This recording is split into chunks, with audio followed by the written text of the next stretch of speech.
It's Coltrane. DJ Nichols. You watching Guardian Real Boxing. Only reason I dissed you in the first place is cause you did not see me. Now I'm pissed off. Sit back, homie, relax. In fact, grab a six-pack, kick back while I kick facts. Yeah, Dre, sick track. Perfect way to get back. Wanna hear something with whack? I got the same exact tat that's on Nick's back. You're gonna gas, you're gonna make him the noise and stuff about it. The reason why I say this, these individuals weren't blessed with lightning speed and power. Right. So they were forced to study the craft and become extremely disciplined within the craft in order to develop their skills to be successful. Steve Cunningham's Bernard Hopkins can't afford to gain weight in between fights, can't afford to eat wrong, can't afford to develop bad habits because they have to rely on their mental Eating state. at the Golden Corral buffets. Yeah, and they boxing ability. And I know it sounds Philadelphia biased, but those are the only parallels I'm going to draw right now. Now, people like Jermaine Teller, who's an extremely athletic individual and who has a lot of natural skills, has power, you know, those things. But he's been winning fights since he was 16 years old on pure athleticism. Yeah, and just like a lot of fighters who's been winning fights. Once he's over 30 now. Yeah, he's over That's 30. The difference. So he's gaining weight. So people like him. So I never saw him look like that. That's what, because he always. I'm sure he always does. He probably doesn't get caught you off don't camera. get caught off camera, You know which like he did this time. So anyway, so you got Jermaine Teller, Arthur Abraham. I'm telling you right off the bat, I'm picking Arthur Abraham to win that fight.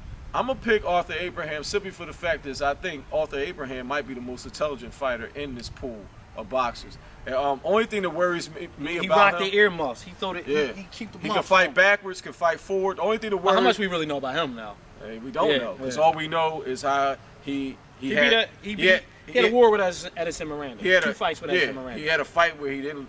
He got hurt in that fight. He got his jaw broken. He got his jaw broken, Edison Miranda. Then he trashed him in the Then he treated Edison Miranda like an unintelligent fighter, like how everybody should, like Andre Ward did. So we don't know a lot about him, but we know he can fight backwards. He can fight forward.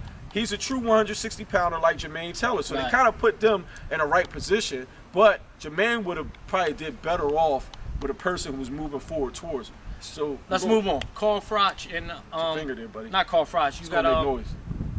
Lord, yeah, go ahead. Okay, you got Mikhail Kessler and Andre Ward. This is the most interesting fight out of the whole tourney to me. Right. Because you got, like you said, you got Mikhail Kessler, to his credit, only lost to the best man that ever probably put on a pair of gloves in the 168-pound division. You know, only argument to that is Roy Jones Jr., which is Joe Kawasaki. So is Kessler really could be that good and only lost to Kawasaki. How do we know that? Because who did Kessler fight outside But then other than that, we don't know who else, you know, what else? We get a lot of, I look at his resume, I see nothing we in get there. We get a lot of criticism in the United States for saying, you know, just because this person fights across the pond, we don't know too much about him. But when we look at certain rankings and things like that, you know, we can only judge off the stars and the people that we're following. I'm just looking at his fight game, just period. His fight game appears to be very tight. Like he was giving Joe. Well, let me ask you. So Joe made the adjustment. Who fight game out of the Andre Ward's fight that you saw? Who fight game looks better? Just pure fight game. When you look at just their fight games, Ward or Kessler. You know why? Because Ward looked so great in his last fight, but he's fighting a very one-dimensional fighter coming at him. So it's hard to tell. Like, so who would you pick in the fight? I'll tell you my wild card for the whole tourney, and it's based. I'm going on Ward based on. I think Ward is ready. I think he was borderline right. And I'm gonna sound like Teddy Atlas right here. You know what I'm saying? Where you going? The temperament of an athlete means a lot. Just the same thing, you know. Shout out to the Dog Whisperer. I've been watching a lot of Dog Whisperers, and it kind of, you know, just the psychology of an animal, a pit bull. You know what I'm saying? That people might get offended. But I'm gonna have to come over your crib and watch these fights. I got rid of my showtime. Yeah, okay. It's the recession. I went through everything. Abraham, Froch. So who did we pick? Abraham? Yeah. And we picked Abraham, Ward, and you didn't pick Froch or Darrell. You know, I'm gonna go with Darrell on this. What's up, my man? You going with Darrell? I'm gonna go with Froch. Kind of on somebody's property, filming the show. You know, give a man on camera. We don't want any problems. Thanks, my man. Appreciate it. And check it out on YouTube. We had a cook. Guardian Real Boxing. We having a cookout. I mean, we had a cookout over here. Okay, appreciate it, man. Yeah, so you know, I'm gonna go with Darrell. I don't know nothing about Darrell. He just seems slippery enough to avoid Froch for 12 rounds. I got Froch catching him. He getting cocky, and I got Froch catching him. Kind of the same way he caught Jermaine. I got Darrell gassing out. Yeah, maybe I want to backtrack because I know I'm gonna catch a lot of heat from the. I'm not worried about. Where's Froch from? Oh, don't get me started with that again. Not Nottingham, London. He's from Nottingham.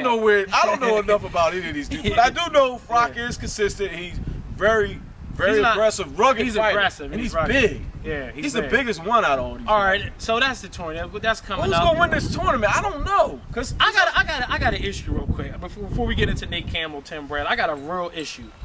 Why is shout out to Rain King who actually brought this up as well on the show? Why is Juan Manuel Marquez being pitched a consolation prize and he haven't even stepped in the ring to fight Floyd Mayweather Jr. yet? I mean, I'm not hating on him because, like I told you, he's probably the luckiest man in boxing. Right. He has nothing to lose. He lose to Floyd Mayweather. So what? He gonna get Ricky Hatton. Ricky Hatton's calling him out, by the way. that's like when you. See, this is all the GP promotions. When you go to Wimbledon, you're playing tennis in Wimbledon, and they give you that.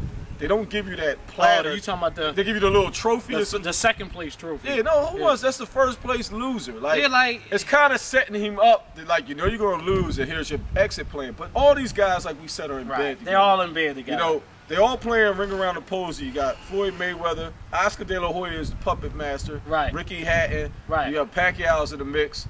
Now we just got Juan Manuel Marquez. Because even if let's just say if Pacquiao loses to Cotto, that's a fight Marquez still got on the table right there with Pacquiao. You mean with Yeah, I'm saying if with Pacquiao loses to Cotto, forget the Hatton fight for a second. If Pacquiao loses to Cotto right? and Marquez loses to Floyd, he got that fight as an option. I'm just saying he got all these. Pacquiao? He's literally playing with houses. He got nothing to lose. He's playing with the house That's money. like, you know. I mean, whatever. Where's the incentive? So a big fight was signed: Manny Pacquiao, Miguel Cotto. November 10th, is it? I think it's November 10th. You know, it is a welterweight title fight at 145 pounds. I don't know why everybody makes such a big deal about these weights. You know, what's the big deal? You know, Cotto is making his biggest purse ever. You think he's complaining? But I'm telling you, that 1 pound, like if it was at 44.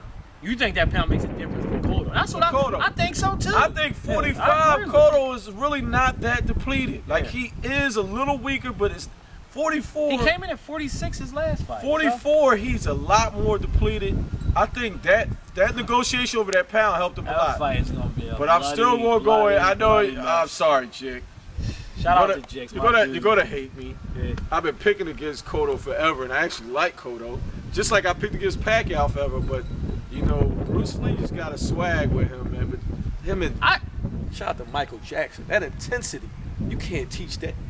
I just think You can't teach that. I just think it's You style. can't- I just think You can't- stylistically, He just see that in and out. Yeah, the Is in this and gonna out. be too much? and Cotto, everything is predicated on timing. And And every- set it up with the jab like he did with Shane. Pacquiao do all that heat. Wow. Now he do square up to land the right hand.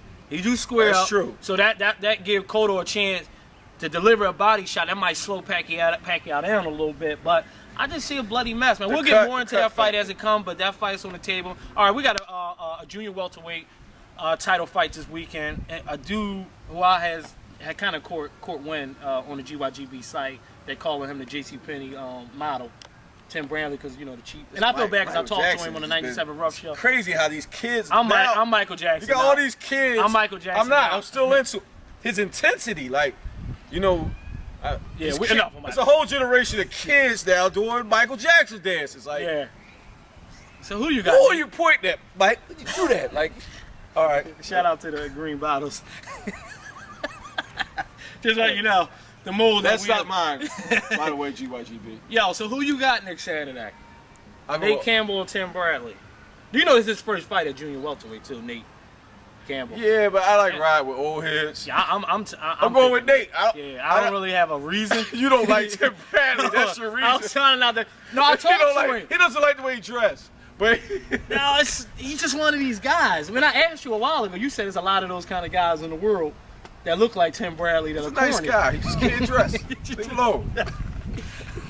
I don't really have an explanation for his fight game, and I hate that. I like Tim Bradley, he wins, but how? I watched a number, Nate a could lot very of his well fights. get gassed just like he did in the last He fight. did on the count. He didn't look like he trained properly. He might, you know, money might, you know. I got Nate schooling him. All jokes aside, you know, fighting a rough, tough, dirty inside fight. You know, I don't know if he's gonna be able to bully Tim Bradley though. I don't know because Tim Bradley he's in shape. you look at the weight gain. Matter of fact, you know, as much as I like Nate and I like the old heads, I'm gonna go with Tim Bradley simply because I think he kind of gonna win too. I'm just you know what I'm saying, because Nate was on the low. Nate has kind of crossed a hurdle age-wise. Right. He's having trouble making weight. He's moving up because he has to.